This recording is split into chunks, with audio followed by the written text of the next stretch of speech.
दोस्तों, अमेरिका का कहना है कि स्ट्रेट ऑफ हॉर्मुज से हम किसी भी जहाज को गुजरने नहीं देंगे। ये बात सच है, लेकिन मीडिया रिपोर्ट्स ये बता रही है दोस्तों कि पाकिस्तान का एक टैंकर स्ट्रेट ऑफ हॉर्मुज से 2 बार निकला है। तो आखिर कैसे? आप सोच भी रहे होंगे और शायद कहीं ना कहीं थोड़ा बहुत कंफ्यूज भी होंगे और कुछ लोग क्लियर भी होंगे कि भाई ये तो आसान है, क्योंकि पाकिस्तान सीज फायर करवा रहा है इन दोनों देशों के बीच में, और इसलिए स्टेट ऑफ हॉर्मुज से गुजरना बहुत आसान होगा पाकिस्तान के लिए। और ये सच भी होगा दोस्तों, मैं मना नहीं कर रहा, लेकिन इसमें कहीं ना कहीं और एक चीज भी है कि आखिर पाकिस्तान आसानी से स्टेट ऑफ हॉर्मुज से किस तरह से गुजर रहा है। प्रेसिडेंट डोनाल्ड ट्रंप तो बता रहे हैं कि हमने स्टेट ऑफ हॉर्मुज 10,000 सेना उतार दी है और हम किसी भी शिप को चेक किए बिना जाने नहीं देंगे, चाहे वो किसी भी देश का हो। और यहाँ तक बोला गया है कि हम इस रूट से किसी भी शिप को गुजरने नहीं देंगे। तो फिर पाकिस्तान को क्यों गुजरने दिया दोस्तों? ये एक बड़ा सवाल है। और ईरान और अमेरिका दोनों ने ही इन जहाजों को किस तरह से गुजरने दिया, ये एक बड़ा सवाल बनता है। और उस सवाल में ये भी है दोस्तों कि पाकिस्तान सीज फायर करवा रहा है, तो जिस तरह से दो लोगों के बीच में अगर बनती नहीं दुश्मनी है दो लोगों के बीच में, तो तीसरा व्यक्ति जो है वो तीसरा व्यक्ति दोनों के साथ अगर रिलेशन अच्छा रखता है तो फिर वो दोनों से काम निकलवा सकता है, वो भी आसानी से। और ये बिल्कुल उसी तरह से हुआ स्टेट ऑफ हॉर्मुज में, पाकिस्तान के एक टैंकर 2 बार निकला है। लेकिन क्या इससे भी थोड़ा कोई एंगल है? यही हमारा वीडियो है दोस्तों। ये तो सरफेस हो गया, लेकिन क्या इससे भी कोई बड़ा एंगल है? क्या ईरान का युद्ध में बहुत ज्यादा नुकसान हुआ है, जो इजराइल और अमेरिका की तरफ से जो झटके लगे, जितने भी नुकसान हुए, ब्रिज उड़ाए गए, न्यूक्लियर पावर प्लांट्स के ऊपर अटैक करने की खबरें आई, जो भी इंफ्रास्ट्रक्चर को उड़ाया गया, क्या उन वजह से ईरान की पैसों की बहुत ज्यादा जरूरत है? हाँ, पैसों की जरूरत तो सबको होती है, लेकिन क्या अब ईरान के हथियार भी कम हो रहे हैं? और इसी रास्ते से गुजरने के लिए अमेरिका और ईरान ब्लॉकेज लगा रखा है सभी शिपों के लिए। लेकिन क्या यही रीजन है दोस्तों जो पाकिस्तान का टैंकर आसानी से गुजर गया, हाय हेलो बोलते हुए? दोनों ही देशों को, एक को नहीं, दोनों ही देशों को हाय हेलो बोलते हुए वो आराम से निकल गया। क्या यही रीजन है? और क्या जो इस वार में ईरान के लाख 1.5 लाख के ड्रोन्स, अमेरिका के लाखों करोड़ों अरबों डॉलर्स के डिफेंस सिस्टम हो या फिर हथियार को तबाह कर दिया है? और बहुत सारी मीडिया रिपोर्ट्स ये बताती है कि अमेरिका का हथियार स्टॉक कम हो गया है। और क्या इसी वजह से अब अमेरिका भी इस युद्ध से बाहर निकलना चाह रहा है, और इसीलिए पाकिस्तान को नाराज नहीं करना चाहते हैं ये दोनों भी देश है।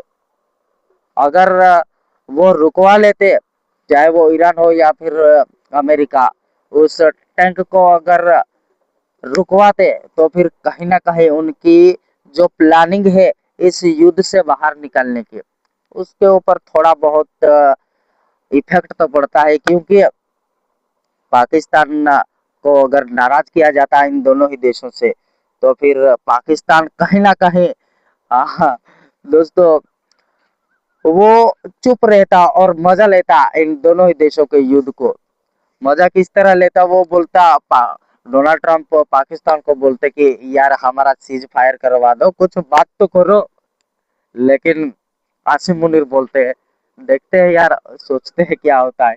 और ईरान भी बोलता है यार हम भी मुस्लिम आप भी मुस्लिम, और ये तो आप लोग भी बोलते हैं ना कि हम मुसलमानों के रहनुमा हैं, तो फिर यार कुछ तो करो। और क्या, इसलिए इन दोनों ही देशों ने आराम से उस टैंकर को निकलने दिया, ताकि वो बता सके कि भाई हम तुम्हारी हेल्प कर रहे हैं तो तुम भी हमारी हेल्प करो, इस युद्ध से हमें बाहर निकालो और परमानेंटली सीज फायर करवाओ। क्या यही एक रीजन है दोस्तों?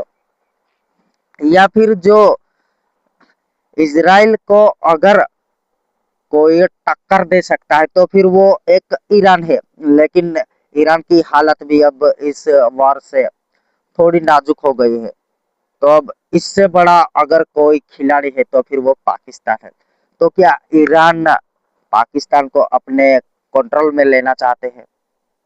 क्योंकि ईरान के पास तेल है दोस्तों, तेल का भंडार है, ड्रोन्स की टेक्नोलॉजी है, मिसाइलों की टेक्नोलॉजी है। और पाकिस्तान तो कुछ नहीं बनाता है, जैसा आप जानते हैं कुछ भी नहीं बनाता है पाकिस्तान, ना ही उसके पास पेट्रोलियम है, ना ही उसके पास टेक्नोलॉजी है। तो शायद ईरान पाकिस्तान के साथ डील करेगा, शहबाज शरीफ को बोलेगा, आसिम मुनीर को बोलेगा कि हम तुम्हें पेट्रोलियम देंगे, टेक्नोलॉजी देंगे, लेकिन तुम तुम तो बोलते हो कि भाई हम भी मुसलमान तुम भी मुसलमान, तो फिर इसराइल के ऊपर अटैक क्यों नहीं करते? क्या ये प्लान है दोस्तों? और क्या डोनाल्ड ट्रंप जो अमेरिका में ही खुद गिर गए हैं, जो अमेरिका में ही प्रेसिडेंट डोनाल्ड ट्रंप का विरोध हो रहा है, उसको कहीं ना कहीं बताने की कोशिश है डोनाल्ड ट्रंप की कि देखो, मैंने तो आपको बोला था कि ईरान हमारे लिए थ्रेट है, बहुत बड़ा खतरा है। अब हमारा जो रीजन था ईरान के ऊपर हमला करने का वो खत्म हो गया है और मैं अब बाहर आ गया हूँ, तो आप लोग भी विरोध ना किया ना करो, क्योंकि मैं अमेरिका के लिए ही यह काम कर रहा था। और कहीं ना कहीं डोनाल्ड ट्रंप और ईरान बचने की यही कोशिश कर रहे हैं। लेकिन अब दोस्तों स्टेट ऑफ हॉर्मुज से ये जहाज आसानी से निकल गया है, तो फिर क्या दूसरों देशों के जहाज को भी ऐसे ही निकलने दिया जाएगा? क्या ईरान और अमेरिका की ओर से दूसरे जहाज अगर यहाँ इस रूट से निकलते हैं तो क्या दोनों देश इसी तरह से रिएक्ट करेंगे और हेलो हाय बोलकर उस शिप को जाने देंगे? या फिर जो डोनाल्ड ट्रंप बता रहे हैं कि हम किसी के शिप को भी जाने नहीं देंगे, चेक करेंगे, और ऐसा कुछ चीज मिला तो हम उस टैंकर को जब्त कर लेंगे, तो क्या वो जब्त करेगा दोस्तों? क्या डोनाल्ड ट्रंप अब उस मोड़ पर आ चुके हैं कि किसी और देश से वो पंगा ले, मतलब किसी और देश को क्या वो नाराज कर सकता है? क्योंकि डोनाल्ड ट्रंप की ना तो नाटो से बन रही है हाल फिलहाल के देशों में, ना है यूरोप के साथ बन रही है, ना है रूस के साथ बन रही है, ना है यूक्रेन का वो साथ दे रहा है, तो यूक्रेन का भी के साथ भी उसकी नहीं बन रही।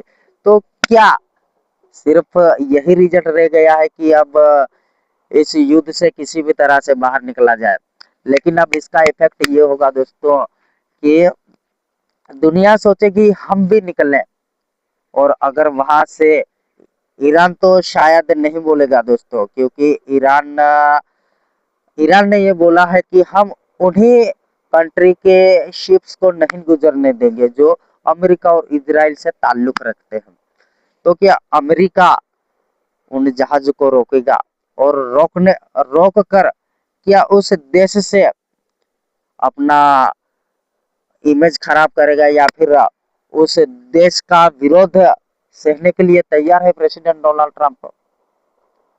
और क्या ऐसा करके इस युद्ध को अमेरिका, खाड़ी देशों और ईरान से हटाकर, इस खाड़ी देश से हटाकर स्टेट ऑफ हॉर्मुज में लाना चाहते हैं, ताकि अपना कंट्रोल कर सके, अपना कंट्रोल रख कर वो ईरान के ऊपर फोकस करेगा, ईरान के ऊपर कंट्रोल करने की कोशिश करेगा, ईरान के पेट्रोलियम के ऊपर कंट्रोल करने की कोशिश करेगा। और जो ईरान का कहना है कि हम इस स्टेट ऑफ हॉर्मुज से गुजरने वाले टैंकरों से, शिफ्ट से हम टैक्स वसूलेंगे।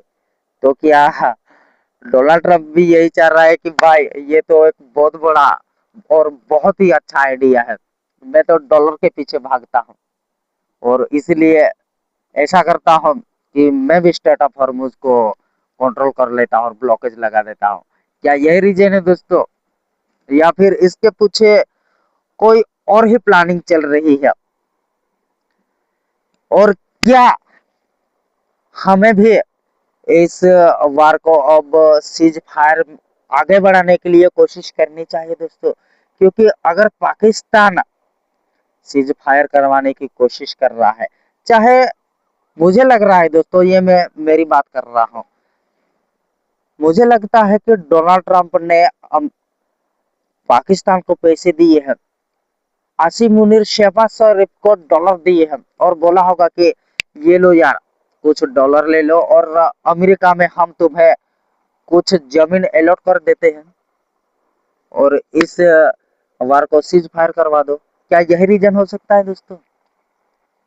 अगर ऐसा हो, यह सब कुछ अगर है, तो दोस्तों जो ईरान का इमेज है उसके ऊपर मुझे लगता है कुछ फर्क नहीं पड़ेगा, उल्टा ईरान का इमेज, उसकी कद और बढ़ेगी। क्योंकि अमेरिका और इजराइल के साथ लड़ना कोई मामूली बात नहीं है। अमेरिका जो दुनिया में सुपर पावर है, इजराइल जो टेक्नोलॉजी में सुपर पावर है। तो क्या यही रीजन है दोस्तों? और क्या अमेरिका भी यही चाहता है कि इस युद्ध से बाहर निकला जाए, लेकिन किस तरह से, वो खुद शायद कंफ्यूज है कि किस तरह से इस युद्ध से निकले।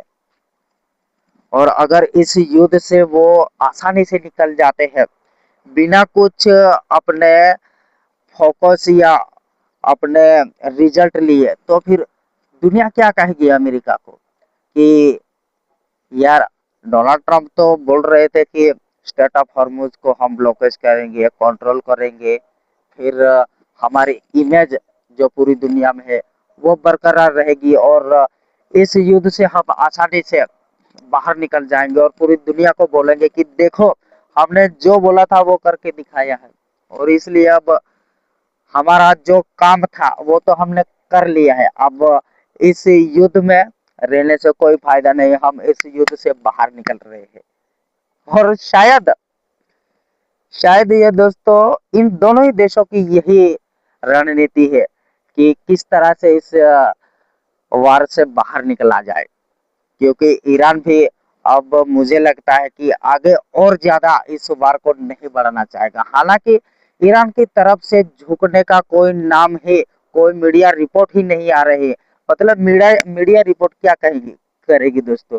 ये तो ईरान के लीडर का मामला है ना।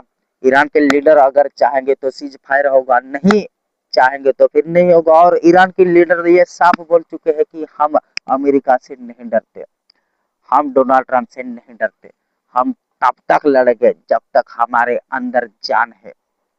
और ये सही भी है दोस्तों, आखिर कोई देश किसी देश के आगे क्यों झुकेगा?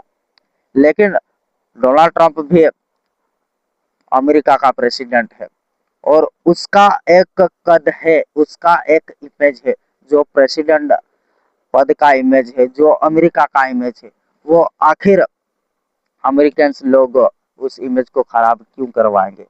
डोनाल्ड ट्रंप आखिर उस इमेज को क्यों खराब करवाएगा? तो दोस्तों कुल मिलाकर ये बात निकल कर आती है कि ईरान और अमेरिका की ओर से इस युद्ध से बाहर निकालने की ये कहीं ना कहीं स्ट्रेटेजी है, जो कि इस वार को एस्केलेट होने से रोका जा सकता है। क्योंकि खाड़ी देश भी अमेरिका के ऊपर कहीं ना कहीं दबाव बना रहे हैं। हालांकि इजराइल इस बात को मानने से इनकार कर रहा है और डोनाल्ड ट्रंप के प्रेशर में भी नहीं आ रहे हैं बेंजामिन नेतन्याहू। लेकिन देखना ये होगा आने वाले फ्यूचर में क्या रिजल्ट निकलता है या फिर क्या बातें होती है, तब हम उस टॉपिक के ऊपर जिस तरह से इस वीडियो में हमने कवर करने की कोशिश की और बताने की कोशिश की है कि इसका इफेक्ट क्या हो सकता है। तो दोस्तों ये वीडियो यही खत्म होती है। अगर आपको ये वीडियो अच्छी लगी हो तो प्लीज आप इस वीडियो को लाइक कीजिएगा और साथ ही ऐसे ही वीडियो को देखने के लिए आप इस चैनल को सब्सक्राइब भी कर सकते हैं। तो दोस्तों मिलते हैं अगले वीडियो में, तब तक के लिए धन्यवाद। जय हिंद।